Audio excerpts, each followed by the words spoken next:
네, 먼저 오늘 함께 해주실 전문가분 소개해 드립니다. 오늘 JYP홀딩스의 김광섭 이사님과 함께합니다. 이사님 안녕하세요. 네, 안녕하십니까. 네, 지금 비가 좀 많이 내리고 있습니다. 오늘만 이제 비가 좀 안 내리는 것 같은데요.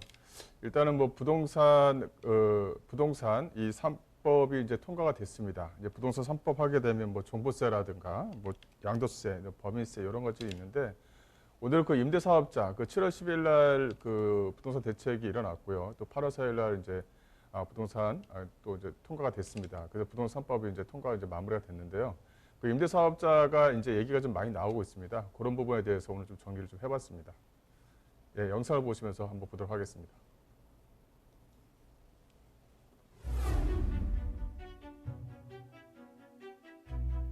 최근 부동산 시장에서 가장 화두가 되고 있는 것이 주택임대 사업자인데요.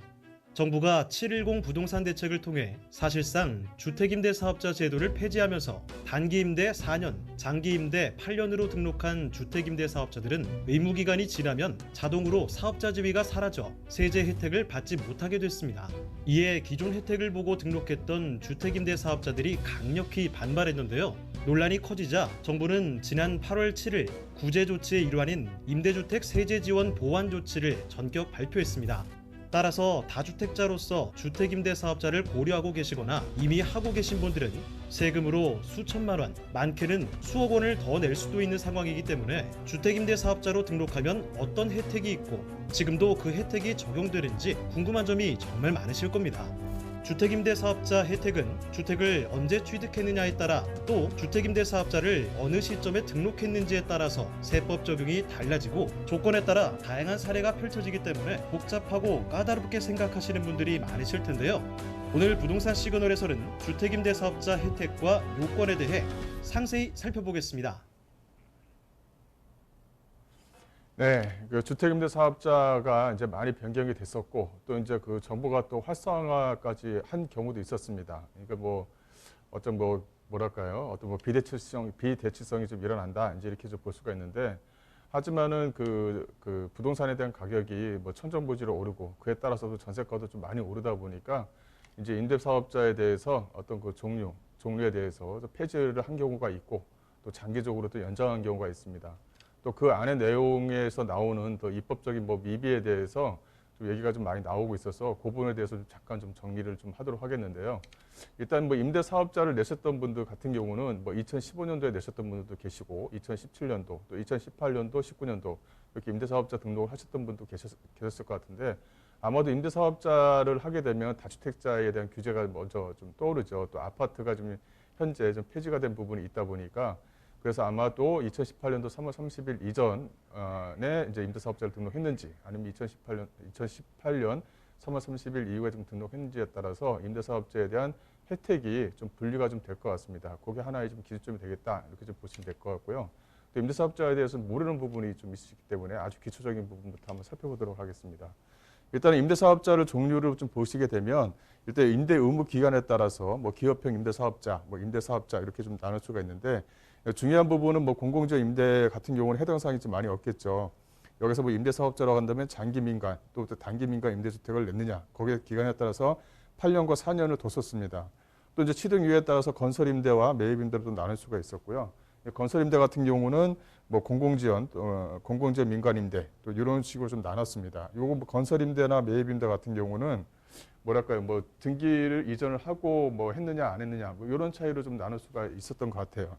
이런 부분을 좀 보시면 될 것 같고요. 기존 거입니다. 이 기존 거를 이제 임대사업자를 정리하다 보니까 이제 기존 거를 들고 나왔는데요. 근데 임대 호수 같은 경우도 1호 이상 임대사업자 등록이 좀 가능했었죠. 근데 임대사업자 안에서는 이 전용 면적에서는 제한이 없었습니다. 그리고 또 단기, 장기로 좀 나눌 수가 있었고 이 증액 제한을 약 한 5% 이내로 뒀었습니다. 그래서 이거를 이제 임대사업자를 좀 활성화시키는 가장 큰 이유는 뭐냐면 바로 이 부분이었죠. 임대료에 대한 증액 제한을 5% 이내로 두기 위해서 그래서 뭐 임대사업자에 대한 홈페이지도 만들어 놓고 그래서 안에서 이제 등록을 할 수 있도록 이렇게 좀 편안하게 등록을 할 수 있도록 이런 제도 좀 만들어 놨었고요. 그래서 5% 이내에서 규정해서 좀 투명성을 좀 밝히겠다 이런 부분이 좀 기존에 있었는데 이런 부분을 좀 이제 좀 더 이제 그 뭐랄까요, 뭐 좀 더 이제 그 좀 더 그 강하게 또 이제 좀 그렇게 하는 부분이 좀 있었습니다. 그래서 이제 임대사업자가 이제 등록 제도가 이제 개편이 됐는데 이제 여기서 이제 보시게 되면 그 임대사업자 같은 경우는 기존 같은 경우는 이렇게 단독이라든가 공동, 오피스텔에서 단기와 장기로 이렇게 나눠서 거기서 이제 혜택별로 좀 나눠준 부분이 있었습니다. 그래서 뭐 양도세를 좀 더 그 많은 혜택을 받고 있으면 중장기적으로 나가는 경우가 있었고 이런 부분이 좀 혜택이 있었고 근데 현행 같은 경우는 여기서 이제 그 단기가 이제 폐지가 됐습니다. 이제 장기 같은 경우는 8년에서 이제 10년을 뒀다 이렇게 좀 보시면 될 것 같고 기존 같은 경우는 그 하한선만 있었던 거예요. 뭐 4년을 두냐, 8년을 두냐. 근데 4년 이후까지 뭐 4년에서 몇 년까지 두느냐 이건 어떤 그 상한은 두지 않고 이 하한만 둔 겁니다. 그래서 이런 부분이 있었는데 이런 것을 좀 제도화 시킨 게 있다 이렇게 좀 보시면 될 것 같아요. 그래서 현행 임대사업자 등록 자체가 좀 폐지된 것은 아니고 이렇게 장기 이 10년으로만 이제 임대사업자 등록을 할 수 있도록 이런 규정만 살아있다 이렇게 좀 보시면 될 것 같고요. 이 기존에는 이제 아파트가 좀 포함이 됐었어요. 아파트가 포함이 되다 보니까 임대사업자가 주로 아파트를 사서 임대사업자 등록을 해서 뭐 취등록세 면제 혜택도 받고 양도세 면제 또 혜택도 받고 또 종부세에 대한 혜택도 받고 이런 부분이 있었는데 이런 부분은 이제 아파트만 제외를 좀 시켰습니다. 그래서 뭐 다세대라든가 연립이라든가 뭐 기존에 있던 단독주택 또 다가구주택, 다중주택 이런 부분은 여기서 좀 제외를 시켰다 이렇게 좀 보시면 될 것 같아요. 한 번 더 정리하자면 단기 임대주택 신규 등록은 폐지했고 단기에서 장기로 이제 전환이 안 됩니다. 이제 기존 같은 경우는 4년 단계를 놓고 또 4년 해서 이제 8년 이렇게 중장기로 좀 놓는 경우가 있었는데 이런 부분은 이제 전환이 안 되도록 이렇게 시켰습니다. 그래서 장기 임대주택 중에 이제 아파트를 이제 제외를 시켰어요. 그래서 아파트를 제외한 장기 임대주택은 허용을 했는데 아직까지는 다세대라든가 다가구, 오피스텔 같은 경우는 장기적으로 임대주택은 살아있다 이렇게 좀 보시면 될 것 같아요. 적용 시기가 좀 약간 문제가 될 수가 있을 것 같은데 일단은 민간 임대주택에 관한 특별법이 이제 7월 11일 날 이제 즉시 시행이 됐죠. 그래서 7월 10일까지 7월 10일 그러니까 발표되고 나서 그 다음 달부터 이제 시행이 됐다 보니까 7월 10일 날에 이제 단기에서 장기로 전환하는 임대사업자들이 상당히 좀 많이 있었습니다. 그런 부분은 아마 적용이 가능하지 않을까 싶어요. 그 다음에 이제 등록제도에 대한 등록제도 이 개편 중에서는 이 기존 것을 좀 보시게 되면 의무 임대 기간이 남아있는 경우는 등록 말소가 불가했었어요. 그래서 등록 말소가 불가했기 때문에 여기서 이제 임대사업자를 해제한다든가 하게 되면 이제 과태료, 과거에는 뭐 1,000만 원, 지금 현재 같은 경우는 3,000만 원 이렇게 좀 되어져 있는데 이런 것을 못하도록 이렇게 좀 되어져 있었습니다. 또 의무 임대 기간이 만기 후에는 자의에 의해서 이제 말소 결정을 하는 거거든요. 그러니까 이제 단기 하한선만 뒀기 때문에 단기로 뒀다 하더라도 그냥 꾸준하게 이제 끌고 가고 싶으면 그냥 놔뒀으면 됐었습니다. 하지만 이런 부분이 이제 없어졌다 이렇게 좀 보시면 될 것 같아요. 현행 같은 경우를 보시게 되면 의무사항을 준수한 이 적법 사용자에 한해서 이 등록 말소가 가능하도록 이렇게 좀 뒀습니다. 그래서 과태료를 면제시켰다. 즉 의무사항을 준수한 적법 사업자 같은 경우는 임대사업자 등록을 잘 하는 그런 사업자를 말하겠죠. 그런 부분은 기존 의무임대 기간이 남아있다 하더라도 과태료를 면제 이렇게 좀 나와 있고요. 또 의무임대 기간이 만기 후에는 기존 것은 그냥 쭉 갔으면 됐는데 현재 같은 경우는 의무임대 기간이 종료하면 자동으로 좀 말소가 됐습니다. 그래서 양도세에 대한 혜택을 받으려면 단기 같은 경우는 4년 넣고 1년을 더 해서 뭐 5년 정도를 가지고 있어야 되는데 이런 부분이 좀 입법 미비가 아니냐 이런 게 좀 기존에 있었거든요. 이게 이제 법이 이제 법에 대한 부분에 대해서는 이런 부분을 좀 보완을 좀 시켰습니다. 또 계속적으로 좀 보시게 되면 최소 의무 임대 기간을 이제 8년에서 10년으로 좀 연장을 했다 이런 부분이 있어요. 그 10년으로 왜 연장했을까 이런 내용을 아마 좀 추정을 좀 해보면 아마도 지금 현재 같은 경우는 그 계약갱신 청구권, 임차인의 계약갱신 청구권을 좀 보게 되면 2년 더 할 수 있다 이렇게 좀 나와 있죠. 그래서 앞으로는 임차인의 어떤 보호를 좀 더 충족시켜주기 위해서 이 기간 자체를 좀 연장시키지 않을까. 그래서 이렇게 10년으로 연장시키지 않았을까라는 이제 그런 생각을 좀 추측을 해볼 수가 있습니다. 또 임대보증금 보증 가입을 의무화시켰습니다. 기존 같은 경우는 건설임대, 즉 100세대 이상을 매입한 자야 하나에서만 임대 보증금, 보증가입을 의무화를 시켰는데 현재 같은 경우는 모든 등록 임대주택, 또 신규 등록 및 기등록한 임대주택도 가입을 의무화시켰습니다. 뭐 여기서 뭐 임대보증금을 가입을 시켜서 뭐 그 액수가 좀 크진 않을 것 같아요. 크진 않을 것 같은데 아마도 기존에 있는 임대주택 사업자 같은 경우는 요거는 아마 유예기간을 좀 둔 것 같아요. 한 1년 정도 유예기간을 좀 둔 것 같고 그래서 이제 앞으로는 신규 등록을 할 때는 임대보증금, 이 보증가입을 의무화를 해야 된다. 이렇게 좀 보시면 될 것 같아요. 그다음에 자동 등록을 말소를 좀 규정을 넣었습니다. 앞서 말씀드린 대로 최소 임대 기간이 종료되면 자동적으로 등록을 말소하도록 이렇게 뒀고요.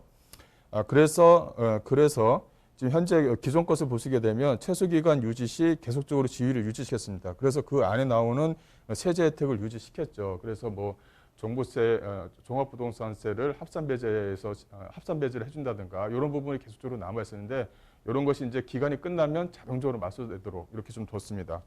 이런 부분이 좀 있다 이렇게 좀 보시면 될 것 같고요. 그다음에 좀 임대사업자에 대한 자발적인 말소 기회를 부여하면서 이런 부분에 대해서 좀 퀘스천 마크가 많이 붙었던 것 같아요. 의문점이.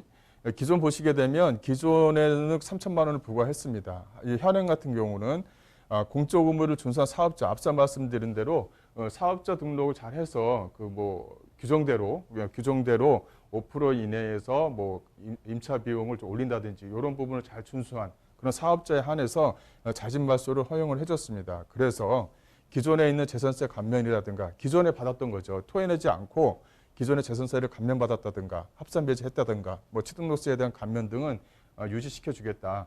환수를 안 하겠다는 얘기입니다. 이런 부분이 있고요. 또 임대 등록 사업자에 대해서 관리를 좀 강화를 시켰어요. 그래서 기존에 같은 경우는 임대차 계약 위반 시 이 전수 사례가 없었다고 합니다. 그래서 뭐 5%를 올렸는지 아니면 묵시적 갱신이 받아들여졌는지 이런 부분에 대해서 사례가 없어서 그런 부분이 있었는데 앞으로는 이 하반기부터는 관계기관과 합동으로 점검을 해서 위반 시는 이제 과태료를 부과하겠다라는 내용이 좀 포함이 되어져 있습니다. 이런 부분은 좀 주의를 하셔야 될 것 같고요. 그다음에 임대 소득에 대한 소득세, 또 법인세, 이 종부세 이런 부분이 이제 남아 있는 부분이죠. 임대 등록 기간 동안 세제 지원을 유지하겠다라는 내용입니다. 그 단기 임대 주택이라든가 아파트 장기 일반 매입 주택 같은 경우 보시게 되면 임대 소득에 대한 분류과세 필요 경비를 우대를 해주고 등록 임대 주택 중에 소형 주택은 기존에 감면받았던 대로 그대로 지원을 유지해주겠다는 것입니다. 그다음에 등록 임대 주택에 대한 종부세에 대한 비과세도 적용하고요. 이것은 뭐냐면 임대 등록을 이후 또 자진해서 뭐 말소시킨다든가 또 그 외에 또 자동으로 말소 된다든가 할 때까지 이런 혜택, 기존에 있는 혜택은 유지를 시켜주겠다는 그런 내용입니다. 또 하나는 이 자진 또 자동 등록 말소하는 경우에 그럼 기존에 내가 4년이라든가 8년을 못 채웠는데 내가 뭐 자진 말소를 하게 되면 그렇다면 어떻게 되느냐 이제 이런 게 남아 있는 거죠. 이런 것도 추징을 좀 면제해주겠다는 것입니다. 즉 뭐냐면 단기 임대가 4년으로 말소돼서 5년 요건을 채우지 못하는 경우, 즉 양도세에 대한 혜택을 받으려면 5년 요건을 채워야 되죠. 근데 단기 임대 주택이 4년이면 자동으로 말소된다고 하지 않았습니까? 이런 부분이 좀 미비가 있었는데 이런 부분을 그대로 유지를 좀 해주겠다는 것입니다. 또 하나는 장기 임대 주택이 임대 등록일과 사업자 등록일이 달라서 8년 요건을 채우지 못한 경우도 해주겠다는 것입니다. 지금 내용을 좀 보시게 되면 소득세라든가 법인세, 종부세, 세제 지원 이런 어떤 의무기간 경과 전에 자진 또는 자동 말소하는 경우에도 그동안 감면받은 세금은 환수하지 않겠다, 추징하지 않겠다 그런 내용이 좀 들어가 있는 거예요. 그 별표를 좀 보시게 되면 재건축, 재개발로 인한 등록 말소 후 폐지되는 유형 이런 경우도 있었죠. 그래서 뭐 재개발 지역에 뭐 임대사업자를 내고 이런 경우도 있었는데 이제 뭐 물건이 몇시되면 자동적으로 폐지가 되지 않습니까? 이런 경우에도 같이 좀 진행을 해주겠다라는 내용이 포함이 되어져 있습니다. 이하 여기 보시게 되면 양도세 경우도 같다. 이 내용이 좀 포함되어져 있죠. 또 이제 그 안에서 이제 임대 기간이 4년을 다 5년, 4년 또 8년 그 안에를 다 못 채운 경우에도 그럼 어떻게 됩니까? 이제 이렇게 되는 거죠. 단 뭐냐면 내용을 좀 보시게 되면 현행 같은 경우는 조성 대상 지역 내 다주택자 중과세율이라든가 3주택자 중과세율 이런 부분이 이제 적용이 제외됐었는데 의무 임대 기간 2분의 1 이상 임대한 경우, 일단은 의무 임대 기간을 2분의 1 이상은 채워야 돼요. 이런 부분이 있어야 됩니다. 또 의무 임대 기간 미충족 시에도 임대주택에 대한 양도세 중과를 배제해 주겠다는 것입니다. 임대 의무 기간 2분의 1 이상 했을 경우에요. 또 자진 자동 등록 말소로 의무 임대 기간 충족치 않고 양도하는 경우에도 이렇게 좀 추가 배제, 과세 배제를 해주겠다는 것입니다. 다만 뭐냐면 여기서 양도소득세에 대한 적용입니다. 이 적용에서 다만 임대주택 등록 말소 후 1년 내에 양도하는 경우에 한해 중과 배제를 해주겠다는 것입니다. 그러니까 무슨 말이냐? 임대주택이 등록 말소를 했어요. 등록 말소를 하고 1년 내에 그 물건에 대해서 매매를 했을 경우에 이 중과 배제를 빼주겠다는 내용이 여기 들어가 있어요. 이런 부분을 좀 주시를 하셔야 됩니다. 또 양도세에 대해 적용, 의무임대 기간을 미축적 시 요 내용이 있는데 이것도 한번 보시겠습니다. 이 현행 같은 경우는 임대사업자에 대한 임대주택 외 거주주택 양도 시에 임대사업자를 냈을 경우는 양도세 면제 혜택. 기존에 거주하는 주택 같은 경우는 양도세 면제 혜택을 줬죠. 그런데 여기 이 의무임대 기간이 미춘족 시에도 이런 혜택을 주느냐, 이제 이런 내용이에요. 거주주택에 대한 1세대 1주택에 대한 비과세 적용, 이거 좀 보시게 되면 자진 또 자동 등록 말소로 인해 의무임대 기간 충족하지 않는다 하더라도 임대사업자 거주주택을 임대주택 말소 후 5년 이내, 여기서는 이제 5년 이내죠. 그러니까 내가 거주하는 주택, 임대사업자를 자동 등록 말소 시켰어요. 자동 등록 말소, 내가 거주하는 이 주택에 대해서는 5년 내에 양도하는 경우 1세대 1주택 양도세 비과세를 인정을 해준다는 것입니다. 여기서 상당히 좀 유의하실 필요가 있어요. 그러니까 내 기존 주택, 내 임대사업자 등록을 말소를 시켰다 하더라도 내가 거주하는 주택에 비과세를 받고 싶으면 기존에 있는 주택을 5년 내에 양도를 해야 됩니다. 이런 부분도 상당히 좀 주의를 하셔야 되고요. 또 이미 1세대 1주택 비과세 적용을 받고 또 거주주택을 양도하는 경우 이것도 환수하지 않는다는 그 내용이 좀 포함이 되어져 있어요. 그래서 이런 부분이 좀 남아있다. 이거 외에도 지금 현재 뭐 소득세법 개정이라든가 이런 부분도 상당히 좀 많이 남아 있습니다. 현재 그 안에 들어가는 입법적인 미비에 대해서는 현재 지금 입법 예고를 한 상태이고 그런 부분이 남아 있고요. 또 앞으로는 임대사업자에 대한 규정, 또 지금 현재 부동산에 대한 정책적인 흐름 이런 걸 봤었을 때는 임대사업자에 대한 어떤 메리트가 점점 좀 낮아지는 것은 사실인 것 같아요. 하지만 현재 그 부동산 3법이 기존의 부동산 3법이 폐지가 되고 폐지가 되고 그게 한시적으로 좀 적용을 시키고 여러 가지 부분이 있다 보니까 부동산 가격이 오른 것도 사실입니다. 하지만 8월 4일 날에 부동산 3법이 통과가 되고 나서 기존에 이제 아파트에 대한 가격 이런 부분이 좀 약간은 좀 조증거리고 있는 상태예요. 그래서 현재 임대사업자에 대한 등록 자체는 부동산을 투자하실 때 좀 유념해야 될 부분이 있습니다. 여러 가지를 유념해야 될 부분이 있고 임대사업자 등록이 폐지됐다 이렇게만 보지 마시고 임대사업자가 단기적으로는 폐지가 됐고 중장기적으로 남아있는 부분은 있습니다. 이 부분이 살아있다. 근데 살아있는데 아파트를 제외하고 다세대라든가 또 연립이라든가 또 다가구라든가 이런 어떤 다중주택에 대한 어떤 이런 부분에 대해서는 아직까지 그 임대사업자에 대한 그 혜택이라면 혜택일 수 있는 그런 부분 아직 살아있는 부분이 있거든요. 이런 부분에 대해서 부동산을 어떤 투자 목적으로 잡았을 때 좀 이런 부분을 또 이제 머릿속에 염두에 두시고 좀 활용하실 필요는 있을 것 같아요. 이렇게 해서 간단하게 임대사업자에 대해서 정리를 좀 해봤습니다.